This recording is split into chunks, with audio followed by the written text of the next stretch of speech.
அப்பா அம்மாவோட சண்டையெல்லாம் பார்த்து காண்டா இருக்கீங்களா? எனக்குலாம் செம்ம காண்டாகும். எங்கள் அம்மா வந்து ஒரு நாள் ஃபுல்லாக எங்கள் அப்பா பற்றி புலம்புவாங்க. நானும் சரி அம்மா வந்து இந்த மாதிரிலாம் இருக்காங்களே, சரி பாவம் நம்மளும் வந்துட்டு அம்மாக்காக போய் அப்பாட்ட போய் பேசுவோம், ஏன் இப்படிலாம் பண்ணுறீங்க அப்படிலாம் போய் கேட்போம் அப்படின்னு யோசிப்பேன். அப்புறம் கொஞ்ச நேரம் கழிச்சு அன்னைக்கு நாள் ஃபுல்லாக கத்தி முடிச்சு, ஐயோ எனக்கு டார்ச்சராக இருக்குது, எனக்கு லைஃபே பிடிக்கல அப்படி இப்படின்வாங்க. சரிம்மா சமாதானப்படுத்தி எங்கள் அப்பாட்ட போய் செம்ம கடுப்பாய் கத்திட்டு இருப்பேன். அவரும் கம்முன்னு போயில அப்படின்னு போய் படுத்துருவார். சரி என்னடா பண்ணுறது, நம்மளுக்கு நைட்டு தூக்கம்லாம் போயிடும்.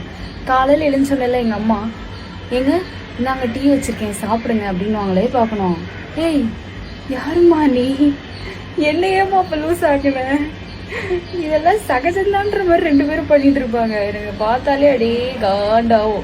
இது 1 வருஷம் 2 வருஷம் இல்லை, 37 வருஷமா இதான் நடந்துட்டு இருக்கோம். நானும் ஒரு காண்டில் என்ன பண்ணிட்டேன், நீங்கள் சண்டை போட்டுக்கிறீங்களா, போட்டுக்கோங்க அப்பாடா, போட்டு முடிச்சிட்டிங்களா அப்படின்னு எங்கள் அம்மாவோட புலம்பெல்லாம் சரி எங்கள் அப்பா இல்லை உங்கள் அம்மா இப்படிலாம் போட்டேன் சரி அப்படின்னு சொல்லிட்டு விட்டேன்.